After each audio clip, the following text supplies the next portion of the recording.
Hello students, I hope you all are fine at home. So previous lecture में हमने बात की थी आपके प्रेगनेंसी के स्टेजेस के बारे में, ट्राइमेस्टर्स के बारे में। साथ ही में हमने जो है वो आपके एबनॉर्मेलिटीज़ के बारे में डिस्कस किया था कि डेवलपमेंटल एबनॉर्मेलिटीज़ क्या क्या होती है, जो आप जो एक एम्ब्रियोनिक डेवलपमेंट के टाइम देख सकते हैं। तो इसी के साथ आपका जो चैप्टर था ह्यूमन रिप्रोडक्शन का वो ख़त्म हो गया है। अब हम नया चैप्टर शुरू कर रहे हैं जो कि आपका रिप्रोडक्टिव हेल्थ। बहुत ही इसकी स्टार्टिंग जो है वो बहुत ही ज़्यादा बोरिंग है, बट इससे क्वेश्चन आपको जो है वो आ सकते हैं। स्पेशली सी सीरीज़ में इससे एक क्वेश्चन तो आपको ज़रूर आएगा स्टार्टिंग के इस पार्ट से। तो हम सबसे पहले शुरू करेंगे रिप्रोडक्टिव हेल्थ टॉपिक से। तो हमें ये समझना है कि हम रिप्रोडक्टिव हेल्थ जब कह रहे हैं तो उसका मतलब क्या है। रिप्रोडक्टिव हेल्थ आपकी ऐसी एक स्टेज है जहाँ पे आपके जो रिप्रोडक्टिव ऑर्गन्स होंगे, अगर वो हेल्दी है, नॉर्मली फंक्शन कर रहे हैं, तो हम उसको कहेंगे कि वो जो आपका पर्सन है वो आपका रिप्रोडक्टिवली एक्टिव है या हेल्दी है। इसका मतलब ये नहीं है कि इसमें सिर्फ आपके रिप्रोडक्टिव ऑर्गन के नॉर्मल फंक्शंस ही आएंगे, इसके साथ इसमें आपके सोशल इमोशनल एक्सपेक्ट भी आएंगे। रिप्रोडक्शन के सोशल एक्सपेक्ट्स का मतलब है कि आप क्या कोई पार्टनर है, आप सोसाइटी में अपने पार्टनर को किस तरह से ट्रीट करते हैं, वो भी आपका रिप्रोडक्टिव हेल्थ में आएगा। इमोशनल आपका एस्पेक्ट्स का मतलब है अगर आपका कोई भी पार्टनर नहीं है तो आप जो है वो इमोशनली अपने आप को कैसे डील करते हैं। ठीक है, तो that is the emotional aspect of reproduction. या आपका कोई पार्टनर है तो आप उसको इमोशनली कैसे डील करेंगे, आपस में किस तरह से हेल्दी रिलेशनशिप बना कर रखेंगे, that is the emotional aspects of reproduction. WHO ने भी आपके रिप्रोडक्टिव हेल्थ को डिफाइन किया है।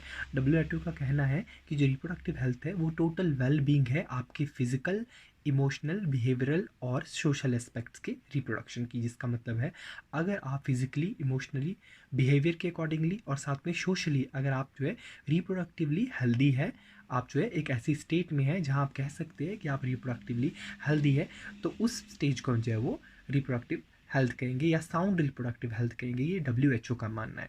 अब सोसाइटी के अगर हम टर्म्स में बात करें कि सोसाइटी कैसे रिप्रोडक्टिवली हेल्दी हो सकती है, तो अगर उसमें रहने वाले लोग जो है वो फिजिकली और functionally normal reproductive organs bear करते हैं, यानी कि उनके पास फिजिकली भी, बाहर से देखने भी, और फंक्शनली जो कि फंक्शन में भी नॉर्मल हो, ऐसे रिप्रोडक्टिव ऑर्गन अगर इन लोगों के पास है, साथ ही में उनका जो इमोशनल और बिहेवियरल इंटरेक्शंस है एक दूसरे के साथ, अगर वो भी आपके जो है वो नॉर्मल है, तो हम ऐसी सोसाइटी को आपके जो है वो रिप्रोडक्टिवली हेल्दी सोसाइटी कहेंगे। इसके साथ साथ जितने भी आपके हमने एस्पेक्ट्स की बात की सोसाइटी में, आपके रिप्रोडक्टिव ऑर्गन्स की, इमोशनल एस्पेक्ट्स की, बिहेवियरल एस्पेक्ट्स की, ये सारे एस्पेक्ट्स आपके सेक्स रिलेटेड होने चाहिए। ठीक है, ये कोई आपकी पार्टनरशिप रिलेटेड या आपके कमर्शियल रिलेटेड नहीं हो सकते, ये सारे आपके सेक्स रिलेटेड एस्पेक्ट्स होने चाहिए। तभी हम कहेंगे कि आपकी जो सोसाइटी है वो रिप्रोडक्टिवली एक्टिव है, वो रिप्रोडक्टिवली हेल्दी है। तो अब हम नेक्स्ट बात करेंगे कि आपकी जो रिप्रोडक्टिव हेल्थ की प्रॉब्लम्स है वो कौन कौन सी प्रॉब्लम हमारे पास है और हमने उनको टैकल करने के लिए कौन कौन सी स्ट्रेटजीज़ जो है वो बनाई है। ये स्ट्रेटजीज़ जो है ये आपकी वो स्टेट लेवल पे भी बनती है, फिर उसके बाद आपकी सेंट्रल गवर्नमेंट लेवल पे बनती है, फिर उसके बाद नेशनल लेवल पे अलग से बनती है। तो हर एक लेवल पे, पंचायत लेवल पे, स्टेट लेवल पे, वार्ड लेवल पे, इस तरह से अलग अलग जगह पे आपको ये स्ट्रेटजीज़ जो है वो देखने को मिल जाएगी। तो पहली प्रॉब्लम जो हम सबसे ज़्यादा फेस करते हैं, अभी भी फेस करे हुए, ओवर पॉपुलेशन की। जैसे जैसे ह्यूमन पॉपुलेशन इंक्रीज़ हो रही है, इसका इफेक्ट क्या होगा हम पे। नॉर्मली हम एक डेवलपिंग कंट्री है, जैसे कि इंडिया, हम एक डेवलपिंग कंट्री है, यहाँ पे जो पॉपुलेशन एक्सप्लोजन का इम्पैक्ट है वो डायरेक्टली जो है वो उसके लोगों की रिप्रोडक्टिव हेल्थ पे पड़ेगा। कैसे पड़ेगा, क्योंकि अब जो आपकी पॉपुलेशन है फास्ट इंक्रीज़ हो रही है, एकदम से इंक्रीज़ कर रही है। आने वाले पिछले 10 सालों में हम देख सकते हैं हमारी जो पॉपुलेशन का जो रेट है वो लगभग 23.5% एकदम से बढ़ गया है।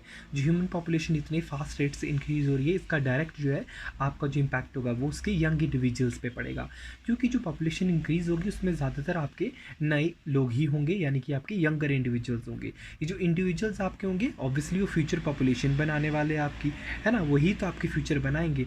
ये जो यंग इंडिविजुअल होंगे ये भी आपके अलग अलग एजेस के होंगे इस नई पॉपुलेशन में। कुछ प्यूबैरिटी को बिलोंग करते होंगे, कुछ आपके एडोलेसेंट को बिलोंग करते होंगे और कुछ अर्ली एडल्टहुड स्टेज में होंगे। तो इन सब को टैकल करने के लिए हमको ऐसी स्ट्रैटेजीज चाहिए, सो दैट कि ओवर पॉपुलेशन में जो इतने सारे यंग इंडिविजुअल्स हमारे पास आ रहे हैं, उनके पास उन्हें ये पता हो कि उनको अपने सेक्स ऑर्गन्स को कैसे ट्रीट करना है। पहली बात तो ये, उनको ये पता होना चाहिए कि जो फीमेल और मेल रिप्रोडक्टिव पार्ट्स है वो कैसे वर्क करते हैं।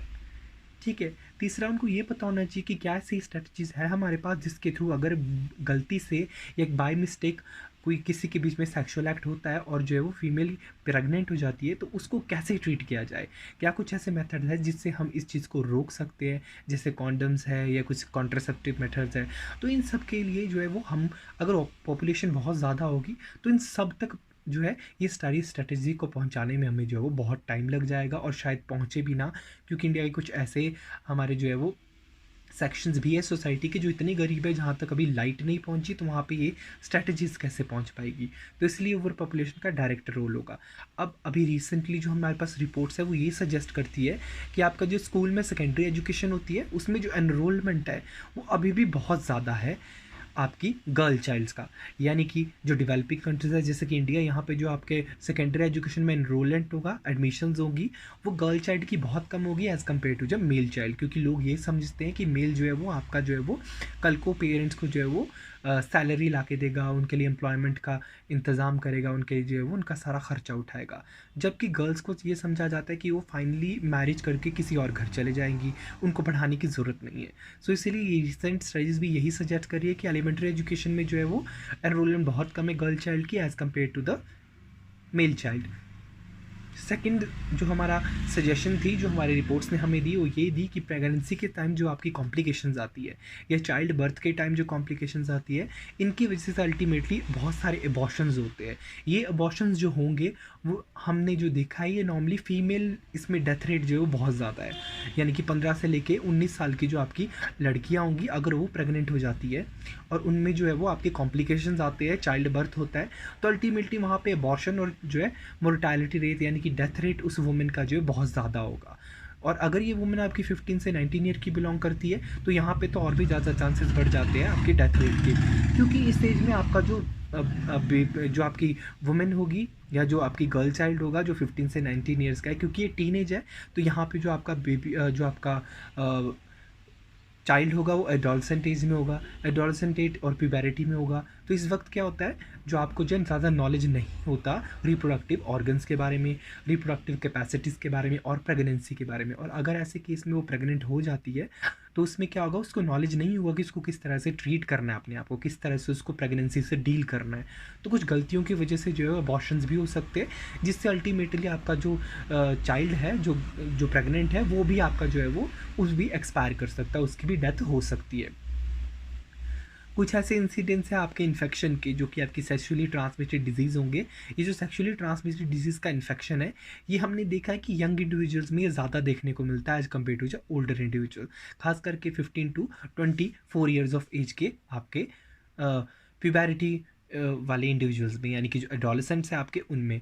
इनमें क्या होगा, जब एडोलसेंट एज आती है, प्यूबरिटी आती है, तो आपको लगता है सिर्फ आप ही सही है, तो इस वक्त आपके जो ऐसी ऐसी आप जो है वो कुछ चीज़ें कर देंगे जिसकी वजह से आपको इन्फेक्शन हो सकता है। अगर आपके मल्टीपल पार्टनर्स हैं, सेक्सुअल पार्टनर्स की हम बात कर रहे हैं, तो उस वजह से अगर इस एज में एक जो आपका इंडिविजुअल है उसको नहीं पता है कि उसको किस तरह से इतने सारे सेक्सुअल पार्टनर्स को डील करना है, उसको नहीं पता है कि कोई ऐसी चीज़ भी है बाहर जिसको हम कॉन्डम्स के नाम से जानते हैं, जो कि आप मल्टीपल पार्टनर के साथ अगर शेयर करेंगे तो आपको एसटीडीज़ नहीं होगी। तो इस इग्नोरेंस की वजह से आपका जो इंडिविजुअल होगा या आपका जो चाइल्ड है वो जो है बहुत सारे सेक्सुअली ट्रांसमिटेड डिजीज़ को सफ़र भी कर सकता है, जो कि एक बहुत बड़ी आपकी जो है वो रीज़न है ओवर पॉपुलेशन का, क्योंकि पॉपुलेशन बढ़ रही है तो ये स्ट्रेटजी हमको पहुंचाने में भी प्रॉब्लम आ रही है। अब जो हमारी गवर्नमेंट है वो टाइम टू टाइम जो है अलग अलग प्रोग्राम्स को इनिशिएट करती रहती है, यानी प्रोग्राम्स बनाती रहती है, जो प्रोग्राम्स हमारे इन स्ट्रेटजीज़ या इन प्रॉब्लम्स को जो है वो टैकल करने में हेल्प करेंगे। वो इस प्रोग्राम्स के अंदर बहुत सारी अलग अलग स्ट्रेटजीज़ बनाई जाएंगी और इन स्ट्रेटजीज़ का एक फ्रेमवर्क होगा जिसके थ्रू हम वर्क करेंगे और हम जो इन प्रॉब्लम्स को डील करेंगे। ऐसा ही एक जो आपकी स्ट्रेटजी है उसका नाम था फैमिली प्लानिंग प्रोग्राम, जिसको 1951 में जो है all over the world introduce किया गया WHO के द्वारा। WHO ने फैमिली प्लानिंग प्रोग्राम को इंट्रोड्यूस किया और इसके कंसर्न में उन्होंने एक बुक को भी पब्लिश किया जिसका नाम था द फैमिली प्लानिंग। एक और बुक थी जिसका नाम the family planning for the future. इन दोनों बुक्स को जो इंट्रोड्यूस किया गया, लोगों ने इसको पढ़ा और वो समझे कि कितनी जो है वो इम्पोर्टेंस है एक फैमिली प्लानिंग की। इसके अलावा अगर हम इंडिया की बात करें तो हमारे यहाँ फैमिली प्रोग्राम जो है आपका प्लानिंग प्रोग्राम ये काफ़ी देर बाद इंट्रोड्यूस किया गया, 85 में इंट्रोड्यूस किया गया। अब जो है इसको मॉडिफाइड एक और नाम हमने दे दिया, अब हम फैमिली प्लानिंग प्रोग्राम नहीं कहते, हमने इसको इसके अंदर कुछ मॉडिफिकेशंस किया, कुछ नई टेक्निक्स ऐड किया और हम इसको reproductive and child health care programme के नाम से जानते हैं। और अभी भी हम इसको इसी के अंडर जो है हम सारा वर्क जो है वो करते हैं reproductive and child health care programme के अंदर। सेकंड स्ट्रेटजी की अगर हम बात करें या प्रॉब्लम की बात करें, तो जो हम प्रॉब्लम फेस करेंगे सबसे पहले हम वो डिस्कस करते हैं, फिर हम देखेंगे कि स्ट्रेटजी गवर्नमेंट क्या इम्प्लाई करती है इसको डील करने के लिए। जो प्रॉब्लम है वो है कि जो आपके रिप्रोडक्टिव रिलेटेड एस्पेक्ट्स है उनके बारे में अवेयरनेस बहुत कम है आपके इंडिविजुअल्स में। तो क्योंकि अवेयरनेस इतनी कम है तो इसलिए हमको जो है इन सेक्शुअल प्रॉब्लम्स को, इन रिप्रोडक्टिव एस्पेक्ट्स को है जो ट्रीट करने के लिए कुछ ऐसी स्पेसिफिक ऑर्गेनाइजेशंस बनानी पड़ेगी जो हमको अवेयरनेस प्रोवाइड करे।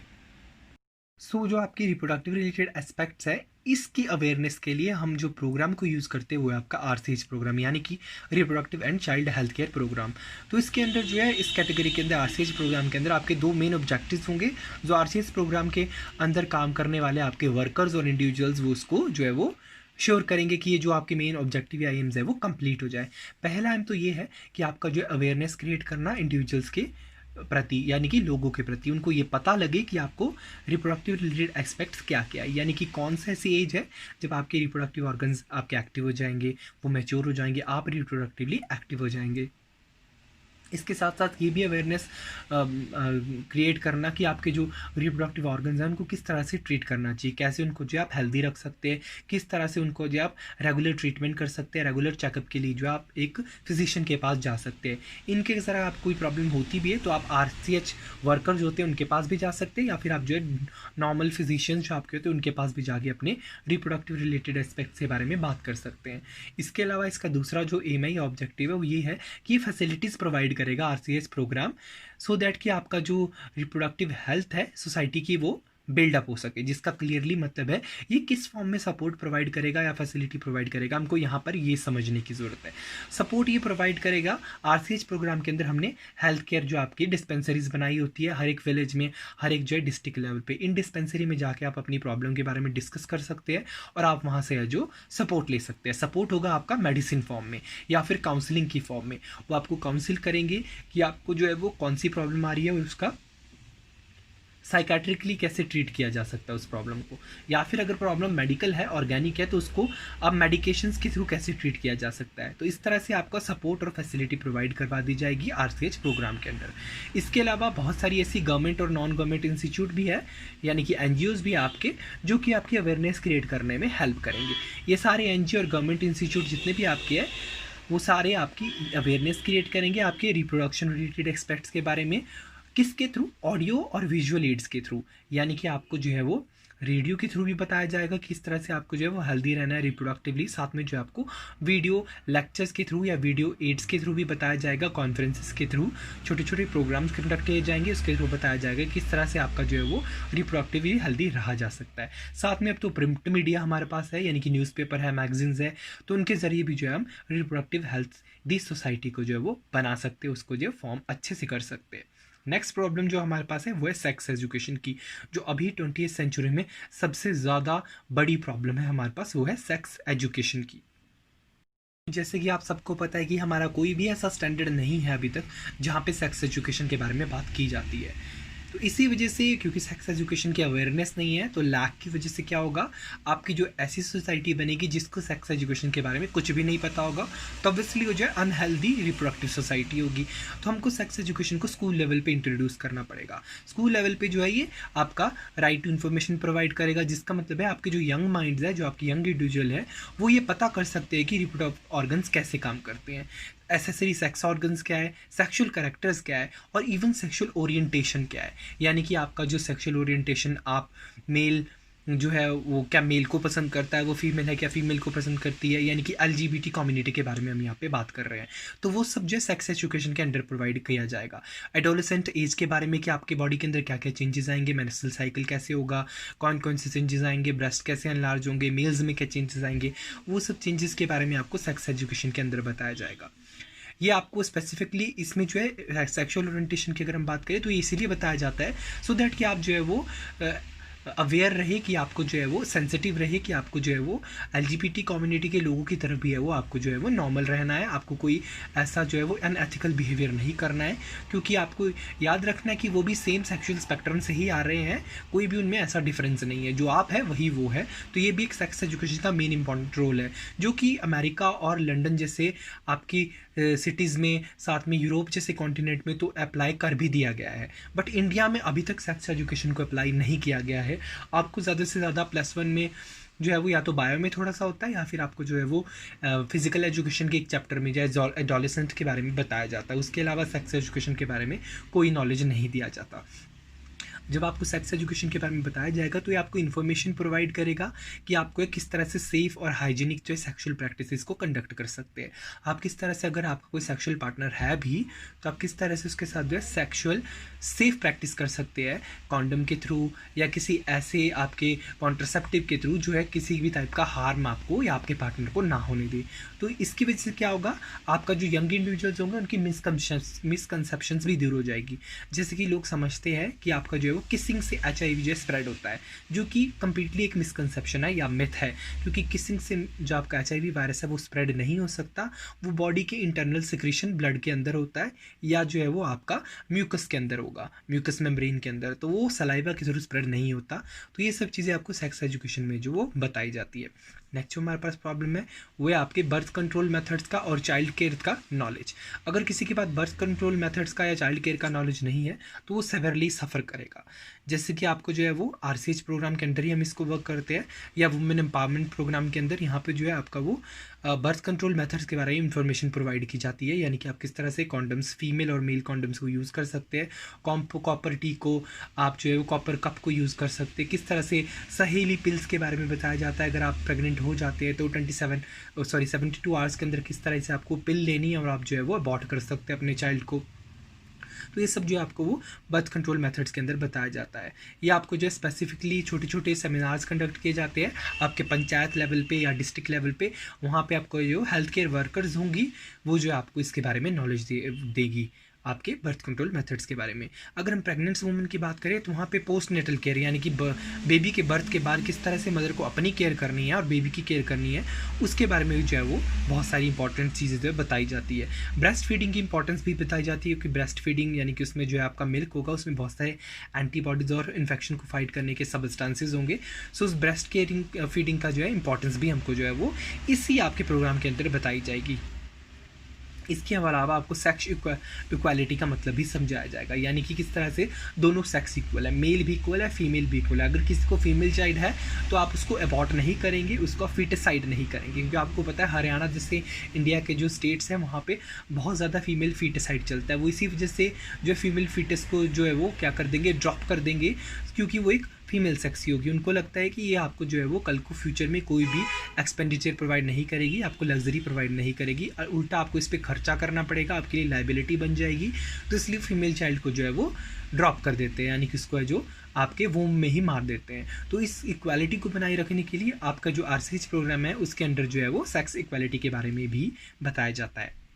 सो नेक्स्ट जो प्रॉब्लम है हमारे पास वो है आपके सोशल इविल्स की अवेयरनेस। ये सोशल इविल की अवेयरनेस को स्प्रेड करने के लिए RCH प्रोग्राम ही इस पर वर्क करेगा, वैसी अवेयरनेसेस क्रिएट करेगा जो कि इन प्रॉब्लम्स को ट्रीट करने में हमारी हेल्प करेगी, साथ ही में पॉपुलेशन ग्रोथ को कंट्रोल करने में भी हेल्प करेगी। इन सोशल इविल्स जो हमारे पास अभी इस टाइम 20th सेंचुरी में सबसे ज़्यादा इवॉल्व है वो है सेक्शुअल अब्यूज़, जो कि कोई भी हो सकता है। ये सेक्शुअल अब्यूज़ टाइप का, यानी कि मेल सेक्शुअल अब्यूज़ भी हो सकता है, फीमेल सेक्शुअल अब्यूज़ भी हो सकता है, ट्रांसजेंडर सेक्शुअल अब्यूज़ भी हो सकता है, या फिर जो है ये आपका किसी और भी कम्युनिटी के आपके पार्ट का सेक्सुअल अब्यूज़ हो सकता है। सेक्स रिलेटेड क्राइम का मतलब है आपके ऐसे क्राइम जो कि सेक्स के बेसिस पे होते हैं, यानी कि मेल और फीमेल के बेसिस पे। जैसे कि मेल्स के साथ क्राइम्स कम होंगे और फीमेल के साथ क्राइम ज़्यादा होंगे, तो उन सब क्राइम्स को हम सेक्स रिलेटेड क्राइम्स ही बोलेंगे। जैसे कि ऑनर किलिंग, अगर कोई एक आपकी फीमेल चाइल्ड है, अगर उसको किसी से जो है वो आपकी टीनेज के बाद या एडोलसेंट एज में किसी और फैमिली या किसी और कास्ट के या किसी और जो है वो आपके कल्चर के एक ऐसे लड़के से जो है वो उसको वो अट्रैक्शन हो जाती है, तो उस केस में क्या होगा, आपकी फैमिली क्या करती है, अपनी ही फीमेल चाइल्ड को जो है वो किसी न किसी मर्डर या जो है वो किसी न किसी आपके तरीके से उसको जो है वो मरवा देंगे। तो उसको हम ऑनर किलिंग बोलते हैं। जब आप जो है अपने ऑनर को बचाने के लिए अपने ही चाइल्ड को जो है मरवा रहे हो, उसको जो है वो उसका मर्डर करवा रहे हो तो वो भी एक सेक्स रिलेटेड क्राइम के अंडर ही आएगा। थर्ड है आपका ड्रग यूज़। बहुत सारे ऐसे आपको पता है अभी इस टाइम रिसेंट टाइम में ड्रग अब्यूज़ के केसेस बहुत ज़्यादा है। जो आपके न्यू इंडिविजुअल्स होंगे, यंग इंडिविजुअल्स एडोलेसेंट एज में, वो बहुत सारा ड्रग यूज़ करते हैं। इन ड्रग का जो है डायरेक्टली आपके हेल्थ और रिप्रोडक्टिव सिस्टम पे इफेक्ट पड़ेगा। रिप्रोडक्टिव कैपेसिटी डिक्रीज हो जाएगी, रिप्रोडक्टिव ऑर्गन जो आपके वो एट्रोफाई भी कर सकते हैं। तो क्योंकि इनका डायरेक्ट इम्पैक्ट आपके इंडिविजुअल के रिप्रोडक्टिव ऑर्गन्स पे पड़ रहा है, तो ऑब्वियसली डायरेक्टली इम्पैक्ट आपके सोसाइटी के रिप्रोडक्टिव हेल्थ पे भी डालेंगे। फोर्थ आपका जो इविल है वो है टोबैको और सोशल अल्कोहल यूज़।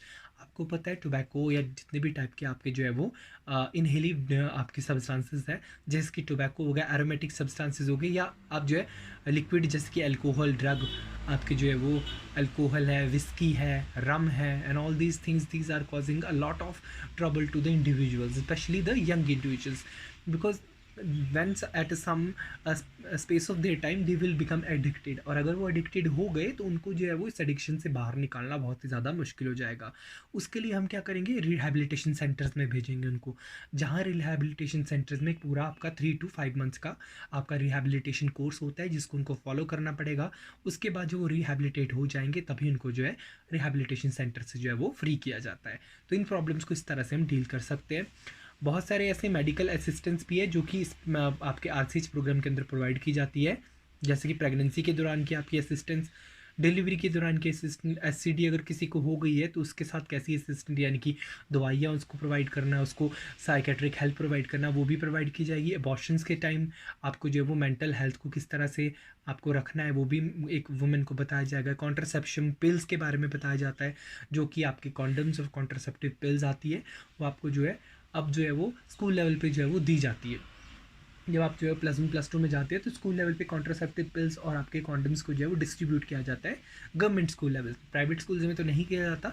इंडिया के जो है मेट्रोपॉलिटन सिटी है वहीं पे ये प्रोग्राम अभी चल रहा है, हमारे यहाँ पर अभी नहीं आया है, जबकि बाकी सारे जो वर्ल्ड में है ये पिछले 10 साल पहले ही इंट्रोड्यूस हो चुका है। तो आप समझ सकते हैं हम कितने जो है वो बैकवर्ड है अभी भी, कितने हम डेवलप करने की हमको ज़रूरत है कि हमारे यहाँ पे अभी तक वो मेथड आया नहीं है कि कॉन्ट्रासेप्शंस को हम जो है वो स्कूल में डिस्ट्रीब्यूट करें, क्योंकि हमको इस बात की शर्म आती है कि हम किस तरह से कॉन्ट्रासेप्शन मेथड को जो है वो स्कूल में इंट्रोड्यूस करेंगे, क्योंकि आपको कॉन्डम और आपको जो है वो कॉन्ट्रासेप्टिव पिल्स को स्कूल में डिस्ट्रीब्यूट करना, it will be a shame for the teachers, which is actually not a shame, because if you are teaching something you will have to deal with it, जो कि 10 साल पहले ही आपकी western countries में कर दिया गया है। वहाँ पे जो है वो स्कूल लेवल पे ही कॉन्ट्रासेप्शंस को जो है वो डिस्ट्रीब्यूट किया जाता है। इसके अलावा मेंस्ट्रुअल प्रॉब्लम्स के बारे में भी डिस्कस किया जाता है, उनके बारे में भी असिस्टेंट प्रोवाइड की जाती है कि किस तरह से मेंस्ट्रुअल साइकिल आएगा, अगर आपको ब्लीडिंग फेज हो रहा है स्कूल में ही हो जाए तो आपको किस तरह से ट्रीट करना है। स्कूल में स्पेसिफिक आपकी जो सैनिटरी पैड की मशीन्स रखी जाती है, सैनिटरी पैड्स रखे जाते हैं जो कि आपको जो है हेल्प करेंगे अगर आपको स्कूल में ऐसी प्रॉब्लम होती है तो आप अपने आप को जो है वो हाइजीनिकली जो है साउंड रख सके। बहुत सारी और भी ऐसी प्रॉब्लम है जो गवर्नमेंट और आपकी जो है नॉन गवर्नमेंट ऑर्गेनाइजेशन टैकल करेगी, जैसे कि मैसिव चाइल्ड इम्यूनाइजेशन प्रोग्राम, जिसमें जो आपके बेबी का बर्थ होगा उसके बाद इम्यूनाइजेशन प्रोग्राम करेंगे जिसमें कि उसको जो है बहुत सारी वैक्सीनेशन किया जाएगा। बहुत सारी ऐसी डिजीज़ जो उसको हो सकती है फ्यूचर में, उसके लिए उसको पहले ही वैक्सीनेट कर दिया जाएगा। स्टैट्यूटरी बैन कर देंगे हम एमनियोसेंटेसिस के ऊपर। एमनियोसेंटेसिस ऐसी टेक्निक है जिसके थ्रू हम पता कर सकते हैं कि फीमेल की वूम में जो चाइल्ड है वो मेल है या फीमेल है। तो हमने स्टैट्यूटरी बैन कर दिया एमनियोसेंटेसिस पे, यानी कि गवर्नमेंट लेवल पे, नेशनल लेवल पे इस पर बैन है। अब एमनियोसेंटेसिस को किया नहीं जा सकता। अगर किसी ने एमनियोसेंटेसिस को किया तो उस डॉक्टर का लाइसेंस भी कैंसिल हो सकता है, और जो भी करवा रहा है, जो फीमेल या खुद करवा रही है उसके फैमिली वाले करवा रहे हैं, उनको जो है वो 10 साल की जेल भी हो सकती है। उसके अलावा 5 लाख रुपए जो है वो उनको जुर्माना या उनको जो है वो पेनल्टी भी भरनी पड़ सकती है। मैटरनिटी और चाइल्ड हेल्थ, यानी कि आपका जो चाइल्ड का बर्थ हो गया है तो चाइल्ड को किस तरह से जो है उसकी हेल्थ को साउंड रखना है, उसके कौन से शैम्पूज़, कौन सी दवाइयाँ, किस तरह से इम्यूनाइजेशन करना है, वो सब इन मेथड्स के अंदर बताया जाएगा। मैटरनिटी हेल्थ की अगर बात करें तो इसके अंदर जो है बहुत ही रिसेंटली प्रोग्राम आपका इंट्रोड्यूस किया गया है जिसमें आपका जो मैटरनिटी लीव प्रोवाइड की जाती है। जब भी कोई फीमेल आपकी प्रेग्नेंट होगी, वो अगर किसी गवर्नमेंट इंस्टीट्यूट में या फिर नॉन गवर्नमेंट इंस्टीट्यूट में काम कर रही है तो उसको 6 मंथ की मैटरनिटी लीव दी जाएगी, जिसमें कि वो अपने आप को जो है वो हेल्दी दोबारा से कर सके। फैमिली प्लानिंग बहुत ही अच्छा इंपॉर्टेंट जो है आपका एक सोर्स है इन इविल्स को इरेडिकेट करने का। फैमिली प्लानिंग अगर आपको पता होगी कि किस तरह से फैमिली प्लानिंग करनी है तो आप जो है वो रिप्रोडक्टिवली एक्टिव रह सकते हैं, हेल्दी रह सकते हैं। क्योंकि आपका जो चाइल्ड का बर्थ होता है, आपने देखा होगा टीवीज़ वगैरह में आप देखते होंगे कि जो नीचे की यूपी साइड के जो लोग होते हैं या जो आपके Ahmedabad side, UP Bihar, specially UP और बिहार की हम बात करें तो वहाँ पे जो है वो उन लोगों के एक ही के जो होते हैं वो एक ही फैमिली में एक ही कपल के बहुत सारे जो है उनके वो चाइल्ड होते हैं, लगभग उनके 7-8 8-8 9-9 जो है वो उनके बच्चे होते हैं। तो वो जो जो उनके डिलीवरीज होती है जो वुमेन की वो एक साथ ही होती है, जैसे कि रिपीटेड डिलीवरीज होगी, हर एक साल के बाद जो डिलीवरी होगी, तो इसकी वजह से यूट्रस वीक हो सकता है। तो फिर फैमिली प्लानिंग के बाद पता होगा यानी कि किस तरह से आपको जो यूट्रस को 2 साल देने हैं उसको जो है हेल्दी होने के लिए, दोबारा से फिर 2 ईयर्स के बाद जो आपको सेकंड बेबी प्लान करना है। तो अगर फैमिली प्लानिंग के बाद पता होगा तो जो आपकी फीमेल है वो भी हेल्दी रह सकती है। So this was all about the strategies and the problems that we are facing which are helping in the making a very healthy जो है रिप्रोडक्टिव सोसाइटी। अब हम बात करेंगे हमारे नेक्स्ट प्रोग्राम के बारे में जो कि आपका फैमिली प्लानिंग प्रोग्राम, जिसको हम साथ में MCH प्रोग्राम, इसके बारे में भी हम जो है वो डिस्कस करेंगे, जिसको हम जो है वो maternity child health care programme के नाम से भी जानते हैं। नेक्स्ट प्रोग्राम है हमारे पास MCH या फैमिली प्लानिंग प्रोग्राम। MCH यानी कि maternity and child health programme, और दूसरा है हमारे पास फैमिली प्लानिंग प्रोग्राम। ये बहुत ही इंपॉर्टेंट प्रोग्राम्स हैं जो कि हेल्थ सेंटर के अंदर जो है वो काम करेंगे। MCH जो प्रोग्राम है आपका वो जो है बहुत सारे हमारी एक्टिविटीज़ जो है परफॉर्म करता है, हेल्थ केयर सेंटर्स के अंदर ये काम करेंगे। तो इसका मतलब है MCH प्रोग्राम या फैमिली प्लानिंग प्रोग्राम के अंदर जितने भी काम होंगे वो सारे काम आपके HCC यानी कि हेल्थ केयर सेंटर जो है वही करेंगे। हेल्थ केयर सेंटर के अंदर कौन कौन सी एक्टिविटी होगी हम उनकी बात करते हैं। जो आपके हेल्थ केयर सेंटर्स हैं वो आपको बहुत ही इंपॉर्टेंट इन्फॉर्मेशन प्रोवाइड करेंगे, गाइडेंस देंगे, असिस्टेंट देंगे, ठीक है। आपको असिस्टेंस भी प्रोवाइड करते हैं, गाइडेंस भी प्रोवाइड करते हैं और इन्फॉर्मेशन भी प्रोवाइड करेंगे मदर को या फिर आपके जो है वो यंग इंडिविजुअल्स को बर्थ से पहले और बर्थ के बाद, सो दैट कि अगर आपकी डिलीवरी हो जाती है तो किस तरह से आपको जो है अपना खुद का और आपके जो इन्फेंट है यानी कि जो बेबी है उसका ध्यान रखना है। इस जो आपका प्रोग्राम है इसके अंदर आपकी जो प्रेग्नेंट वुमन होगी उसकी नीड को ध्यान में रखा जाता है बहुत ही ज़्यादा, और उसको जो मैटरनल केयर दी जाती है जिसके अंदर आपकी न्यूट्रिशन भी आएगा, यानी कि उसको बताया जाएगा कि उसको कौन कौन सी न्यूट्रिशनल सब्सटेंसेस जो है उसको आपके लेने हैं, सो दैट कि उसकी जो बॉडी है वो दोबारा से जो है वो हेल्दी हो जाए, यूट्रस दोबारा से जो हेल्दी हो सके, उसकी वॉल दोबारा से है जो एक नए इम्प्लांटेशन के लिए, एक नए एम्ब्रियो के लिए रेडी हो सके। जो न्यूट्रिशंस आपके इसमें हम प्रोवाइड करेंगे वो कैल्शियम, आयरन और वाइटामिन की टैबलेट है, ये प्रोवाइड कर दी जाती है आपकी मदर को हेल्थ केयर वर्कर्स के द्वारा, या फिर जो है वो आप गवर्नमेंट हॉस्पिटल में जाकर वहाँ से भी इन टैबलेट्स को फ्री में ले सकते हैं। कोई फीमेल प्रेगनेंट है तो उसको कैल्शियम, आयरन और वाइटामिन की टैबलेट फ्री में दी जाती है, सो दैट कि वो जो है वो हेल्दी रहे, उसकी रिप्रोडक्टिव जो हेल्थ है वो बनी रहे, उसको कोई भी प्रॉब्लम ना आए, किसी भी तरह की प्रॉब्लम उसको फेस ना करनी पड़ेगी। जो हेल्थ केयर सेंटर्स होंगे कैसे वर्क करेंगे, कम्युनिटी डेवलपमेंट ब्लॉक होगा आपका एक, उस कम्युनिटी डेवलपमेंट ब्लॉक के अंदर आपके प्राइमरी हेल्थ केयर वर्कर्स होते हैं, प्राइमरी हेल्थ सेंटर्स होते हैं। ये जो प्राइमरी हेल्थ सेंटर होंगे इनके अंदर आपके जो है वो छोटे छोटे और सब सेंटर होते हैं जो आपके जो है वो पंचायत लेवल और वार्ड लेवल पे होंगे। इसके बाद आपके हेल्थ केयर वर्कर्स होते हैं इन सेंटर्स के अंदर। जो हेल्थ केयर वर्कर आपके ये सारे आयरन, कैल्शियम, वाइटामिन और पैटर्निटी और मैटरनिटी हेल्थ केयर है इनके बारे में जो इन्फॉर्मेशन और असिस्टेंट प्रोवाइड करेंगे और गाइडेंस भी प्रोवाइड करेंगे किस तरह से आपको जो है वो अपने आप को और अपने बेबी को जो है वो हेल्दी रखना है।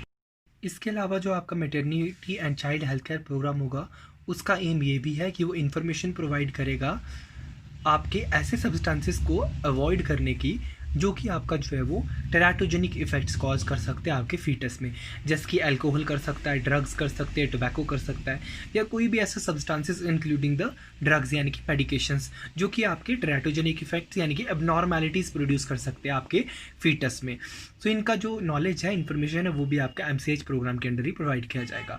बहुत सारी ऐसी मेडिकेशंस है जो कि आपके एक साथ अगर हम उनको यूज़ करते हैं तो वो जो है आपके फीटस की डेथ भी कॉज कर सकती है, बिकॉज इनमें से कुछ ऐसी है जो बहुत हार्मफुल है आपके फीमेल के फीटस के लिए, यानी कि जो डेवलप हो रहा है आपका फीटस फॉर्म के अंदर उसके लिए बहुत ही ज़्यादा हार्मफुल है, जैसे कि थैलिडोमाइड ड्रग है। इसके बारे में हम पहले ही आपके जो है वो रिप्रोडक्टिव सिस्टम में बात कर चुके हैं कि थैलिडोमाइड ड्रग किस तरह से जो आपका हार्मफुल इफेक्ट जो है प्रोड्यूस करता है। हेल्थ केयर सेंटर जो है वो ये भी इंश्योर करेंगे कि जो चाइल्ड की डिलीवरी है वो अच्छे से सेफली हो जाए और पोस्ट नेटल केयर भी जो हो सके, यानी कि जो आपके डिलीवरी के बाद बच्चे की केयर होनी है वो भी अच्छे से जो है वो हो पाए। इसके जो आपके एम्स हैं उनमें से एक है कि वुमेन जो होगी आपकी जो डिलीवरी जिसकी हो चुकी है उसको याद रखना है कि उसकी जो डिलीवरी है वो हमेशा यही प्रेफर करे कि वो एक हॉस्पिटल में, जो गवर्नमेंट हॉस्पिटल हो या प्राइवेट हॉस्पिटल हो, वहाँ डिलीवरी करे और ऐसे क्वालिफाइड गायनोकोलॉजिस्ट या एक सर्जन के थ्रू ही जो है वो डिलीवरी करवाए अपनी स्पेसिफिकली प्रॉपर फैसिलिटीज़ के अंदर, जो कि आपकी मेडिकल फैसिलिटीज़ होगी। प्रॉपर आपका फिजिशियन या आपका गायनेकोलॉजिस्ट होना चाहिए डिलीवरी के लिए, और प्रॉपर फैसिलिटीज़ अवेलेबल होनी चाहिए डिलीवरी के लिए। ऐसी डिलीवरी जो अनट्रेंड मिडवाइफ्स के थ्रू होती है, वो डिलीवरी आपको डेंजरस भी वो हो सकती है, उससे जो है वो वुमेन की लाइफ भी थ्रेट हो सकती है, यानी कि उसकी डेथ भी हो सकती है। मिडवाइफ्स का मतलब है जो हम दाई की बात करते हैं ना, जो दाइयाँ होती है उनको मिडवाइफ्स बोलते हैं। तो उनके थ्रू अगर डिलीवरी होगी तो हो सकता है उनको कुछ मेडिकल नॉलेज ना हो, जिसकी वजह से जो आपका जो है वो फीमेल फीटस तो मरेगा ही, साथ साथ में जो फीमेल है, जो मदर है, वो भी आपकी जो है वो मर सकती है। हेल्थ केयर सेंटर जो है इसके अलावा इम्यूनाइजेशन प्रोग्राम भी डेवलप कर रही है इन्फेक्ट के लिए, और इन्होंने डेवलप किया भी है बहुत पहले से।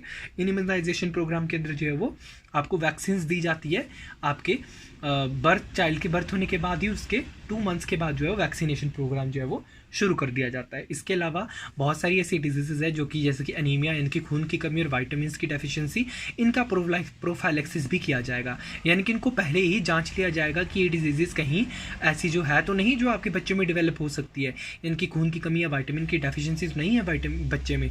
अगर ऐसा पता लगता है तो गवर्नमेंट हॉस्पिटल्स के थ्रू आपकी आयरन की टैबलेट्स और वाइटामिन की मल्टीवाइटामिन की टैबलेट्स जो है वो प्रोवाइड कर दी जाती है। मई 1974 में WHO ने जो है यानी कि वर्ल्ड हेल्थ ऑर्गेनाइजेशन जो यूनिवर्सल इम्यूनाइजेशन प्रोग्राम को लॉन्च किया, जिसका एम ये था कि जितने भी आपके वर्ल्ड में जितने भी आपके चिल्ड्रन हैं उनको इम्यूनाइज करना, उनको वैक्सीन प्रोवाइड करना इंपॉर्टेंट डिजीज़ की। कौन सी इंपॉर्टेंट डिजीज़ की? वो 6 बहुत ही कॉमन कम्युनिकेबल डिजीज़ की जो कि स्प्रेड हो सकती थी आपकी। इन डिजीज़ के बारे में आपको बार बार जो है वो एग्जाम में पूछा जाता है, आपको उनके नाम याद रखने। डायप्थीरिया, पर्टुएसिस, टेटनस, पोलियो, ट्यूबरकुलोसिस और मीजल्स, इन 6 डिजीज़ के इम्यूनाइजेशन के लिए WHO ने 1974 में प्रोग्राम लॉन्च किया, जिसका नाम था यूनिवर्सल इम्यूनाइजेशन प्रोग्राम। इंडिया में ये इम्यूनाइजेशन प्रोग्राम जो था ये काफ़ी लेट, लगभग 10 साल के बाद पहुंचा 1985 में। 1974 में वर्ल्ड लेवल पे इंट्रोड्यूस हुआ, पर इंडिया में पहुंचते पहुंचते इसको 10 साल लग गए, और उसके बाद ये इम्यूनाइजेशन प्रोग्राम अभी भी ऐसा ही जो है वो चल रहा है। इसी प्रोग्राम के अंदर आपके MCH के अंदर और फैमिली प्लानिंग प्रोग्राम के अंदर जो आपके हेल्थ सेंटर्स होंगे वो आपके मिल्क फीडिंग प्रोग्राम्स को भी ऑर्गेनाइज करेंगे। इसमें आपके जो मदर होंगी, जो लैक्टेटिंग मदर है, उनको बताया जाएगा कि किस तरह से आपका जो बेबी है उसको मिल्क फीड करना है, किस किस जो है मंथ में मिल्क फीड को जो है ज़्यादा आपको मिल्क फीडिंग करनी है, कब आपको कम मिल्क फीडिंग करनी है। इसके अलावा ये भी बताया जाएगा कि मिल्क फीडिंग के बेनिफिट्स क्या है, मदर्स का जो मिल्क होगा उसकी न्यूट्रिशन वैल्यू क्या होती है, उसमें कौन कौन सी एंटीबॉडीज़ होती है, किस तरह से जो मिल्क है वो इन्फेक्शन को फाइट करने में हेल्प करेगा। ब्रेस्ट फीडिंग का जो आपका इंपॉर्टेंस है वो भी बताया जाएगी। इसके बाद में जो है आपको ये भी बताया जाएगा कि ब्रेस्ट फीडिंग से जो इम्यूनिटी मिलेगी आपके इन्फेंट को, जो कि आपके इन्फेंट की बहुत सारी जो है वो बॉटल फेड जो आपके इन्फेंट्स होंगे उनसे आपके जो ब्रेस्ट फेड इन्फेंट्स होते हैं वो किस तरह से जो है वो ज़्यादा इम्यून होते हैं उन पर्टिकुलर एलर्जीज़ के लिए। क्योंकि आपकी जो एंटीबॉडीज होगी ये बेबी को जो है वो इन्फेक्शन को फाइट करने में हेल्प करेगी। जो आप जो है ब्रेस्ट फीडिंग करेंगे उनसे जो एंटीबॉडी आपको मिलेगी वो ज़्यादा आपको हेल्थी बनाएगी एज़ कम्पेयर टू द वो इन्फेंट जिन्होंने बॉटल के थ्रू जो है वो मिल्क फीड किया, उस केसेस में जो है वो इम्यूनिटी आपको ज़्यादा प्रोवाइड नहीं हो पाएगी। हेल्थ केयर सेंटर का एम ये भी है कि वो मिडवाइफ्स को ट्रेन करता है, इनकी जो दाइयाँ होती है उनको ट्रेन किया जाए कि किस तरह से है जो एक की मदर को हैंडल करना है और बेबी को किस तरह से सेफली डिलीवर करना है। हेल्थ केयर सेंटर एजुकेट भी करेगा आपके वेड कपल्स को, जो कि जिनकी वेडिंग हो चुकी है, उन वेडिड कपल्स को, कि वो किस तरह से जो है वो आपके स्मॉल फैमिलीज़ की एडवांटेज बताई जाएगी कि स्मॉल फैमिलीज़ ही ज़्यादा अच्छी है, ज़्यादा बेबीज़ आपको करने नहीं है, स्मॉल फैमिलीज़ ही रखनी है, 2 ही बेबीज़ रखने हैं। और ये भी बताया जाएगा कि किस सक्सेसिव बर्थ के बीच में, यानी कि 2 बर्थ के बीच में कितना गैप जो है आपको रखना है। इसका सिंपली एम ये है कि प्रेगनेंसी ये इंश्योर कर देगी, अगर गैप होगा आपके बेबीज़ के बीच में, कि रिप्रोडक्टिव ऑर्गन्स आपके फुली अच्छी तरह से मेच्योर हो चुके हैं दोबारा से, और वो फंक्शनल भी सही है, सही तरीके से फंक्शन कर रहे हैं और वो बेटर है। जो आप इस तरह से फुली फंक्शनल और मेच्योर आपके रिप्रोडक्टिव ऑर्गन होंगे सेकेंड प्रेगनेंसी के लिए, तो जो आपकी मदर होगी उसके लिए भी बेटर होगा और जो बेबी होगा उसके लिए भी बेटर होगा। यंग वुमेन की अगर हम बात करें तो जो बहुत ही ज़्यादा यंग वुमेन होती है, आपकी टीनेज में है या फिर आपकी उससे भी छोटी एज में अगर वो प्रेग्नेंट हो जाती है, तो उस केस में जो बेबी होगा वो अंडरवेट हो सकता है और बहुत वीक भी हो सकता है। इसमें जो है आपके मदर की और बेबी की दोनों की डेथ भी हो सकती है। अब हम नेशनल इम्यूनाइजेशन जो शेड्यूल है उसकी बात करेंगे, यानी कि किस तरह से जो हम वैक्सीन है और कौन कौन सी वैक्सीन को जो है वो आपको बेबी को डिलीवरी के बाद जो है वो दिया जाता है, और मदर को भी कौन कौन सी वैक्सीन जो है वो दी जाती है। सो जब आपके बेबी की डिलीवरी हो गई है तो 3 से लेके अगर 12 महीने का आपका बेबी है तो उसको ये 3 जो है वैक्सीन दी जाएगी। डीपीटी वैक्सीन यानी कि डिप्थीरिया, पर्टुसिस, ट्यूबरकुलोसिस वैक्सीन, जिसके है जो आपको अलग अलग डोजेज जो है इंटरवल में दिए जाएंगे। 4 से 6 वीक के इंटरवल में जो है वो ये डोजेज दिए जाएंगे।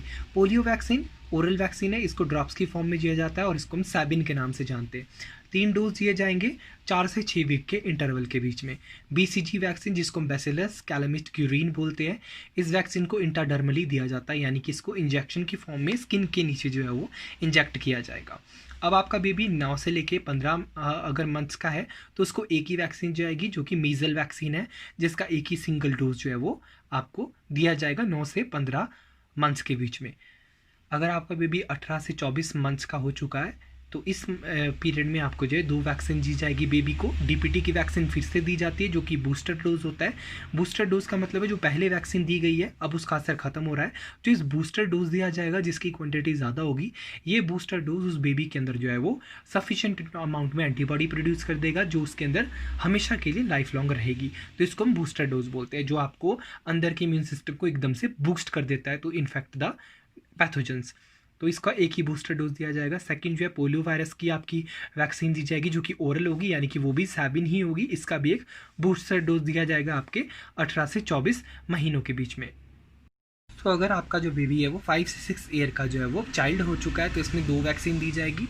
डीटी वैक्सीन, इसको बाइवेलेंट वैक्सीन बोलते हैं, इसमें डिप्थीरिया और टेटनस की आपके जो वो वैक्सीन होगी। यहाँ पे पी यानी कि पर्ट्यूसिस नहीं है क्योंकि उसका जो एक ही वैक्सीन से ट्रीटमेंट पूरा हो जाता है। ये बूस्टर डोज है क्योंकि इसको हम पहले भी दे चुके हैं। सेकंड टाइफाइड की वैक्सीन दी जाएगी, इसके 2 डोज दिए जाएंगे जो कि 1 से 2 मंथ के इंटरवल के बीच में दिए जाएंगे। टाइफाइड वैक्सीन इतनी आपकी इफेक्टिव नहीं है क्योंकि इसका जो आपका बैक्टीरिया वो बार बार म्यूटेट होता रहता है, तो इसकी इतना सक्सेसफुल हमने इसको नहीं देखा है। क्योंकि टाइफाइड आपने देखा होगा कॉमनली आपको जो टाइफाइड होता रहता है, इतना आपका जो है डेंजरस भी नहीं है टाइफाइड फीवर, इसको ट्रीट किया जा सकता है। आपका जो है वो चाइल्ड है वो 10 साल का हो चुका है, यहाँ पे 2 वैक्सीन दी जाएगी। टेटनस टॉक्सॉइड वैक्सीन, जिसका बूस्टर डोज दिया जाएगा क्योंकि एक बार हम जो है वो यहाँ पे टेटनस की वैक्सीन को दे चुके हैं, इससे पहले भी एक बार दे चुके हैं। दूसरी हम टाइफाइड की वैक्सीन देंगे, इसका भी बूस्टर डोज देंगे क्योंकि यहाँ भी हम टाइफाइड की वैक्सीन को एक बार दे चुके हैं। 16 साल का आपका जो है वो एडल्ट हो चुका है आपका चाइल्ड। अब इसमें 2 वैक्सीन दी जाएगी। Tetanus toxoid vaccine booster dose, क्योंकि हम इसको यहाँ भी दे चुके हैं तो एक बूस्टर डोज और हमको यहाँ पे लगेगा 16 साल में। दूसरा बूस्टर डोज जो है हम देंगे टाइफाइड वैक्सीन का, इसका भी बूस्टर डोज ही हमको 16 साल में देना पड़ेगा। अगर हम मदर के वैक्सीनेशन की बात करें तो मदर की वैक्सीनेशन जो है प्रेगनेंसी के दौरान दी जाती है। अब हो सकता है आपकी वो मदर है जो वो पहले से इम्यूनाइज हो या वो इम्यूनाइज नहीं है, तो 2 केसेस है। अगर आपकी मदर पहले से ही इम्यूनाइज्ड है यानी कि उसको वैक्सीन दी गई है तो हम एक ही बूस्टर डोज देंगे टेटनस का, टॉक्सॉइड का, ठीक है। टेटनस वैक्सीन का और टॉक्सॉइड वैक्सीन का जो है हम एक ही आपका जो है वो बूस्टर डोज देंगे, या फिर हम टेटनस टॉक्सॉइड एक साथ कंबाइन करके, जैसे कि हम बोलते हैं टेटनस टॉक्सॉइड वैक्सीन, या टेटनस का अलग और टॉक्सॉइड का अलग से दिया जाता है। वैसे कॉमनली ये एक साथ ही दी जाती है। टेटनस टॉक्सॉइड वैक्सीन का बूस्टर डोज दिया जाएगा आपकी मदर को। बूस्टर डोज इसलिए दे रहे हैं क्योंकि वो पहले से ही इम्यूनाइज है, उसका मतलब उसको एक बार पहले से ही टेटनस टॉक्सॉइड वैक्सीन दे चुके हैं, तो इसलिए हम उसको जो है वो एक बूस्टर डोज देंगे सिर्फ। ये जो बूस्टर डोज होगा ये डिलीवरी की डेट से जो है वो उससे 4 हफ्ते पहले जो है वो मदर को दिया जाता है। अगर आपकी मदर इम्यूनाइज नहीं है यानी कि उसको वैक्सीनेशन नहीं हुई है तो 2 डोज देने पड़ेंगे हमको टेटनस टॉक्सॉइड के। पहला डोज हम जो है वो 16 से 24 हफ्तों के बीच में देंगे प्रेगनेंसी के। दूसरा डोज जो है हम आपका वो 24 से 32 हफ्तों के बीच में कहीं जो है वो ये डोज जो है वो आपकी नॉन इम्यूनाइज्ड मदर को जो है वो देंगे, सो दैट कि वो इम्यूनाइज हो जाए और बेबी भी जो है आपका वो इम्यूनाइज्ड ही रहे। सो ये था आपका इम्यूनाइजेशन प्रोग्राम के बारे में। सो आज हम यही लेक्चर को ख़त्म करेंगे। नेक्स्ट लेक्चर में हम सेंसस और आपके जो है वो पॉपुलेशन डेमोग्राफिक्स की बात करेंगे। उसके बाद हम जो है वो इस चैप्टर का मेन टॉपिक जो है बर्थ कंट्रोल मेथड्स, हम उनकी बात करेंगे। Till then be safe, be happy, be at home. We will meet for the next lecture very soon.